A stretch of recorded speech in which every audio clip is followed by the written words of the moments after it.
நின்னு காக்க வந்த கன்னிமாரு அக்கா தங்கை 7 பேரும் ஆளு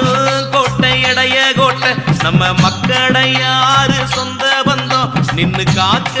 வந்த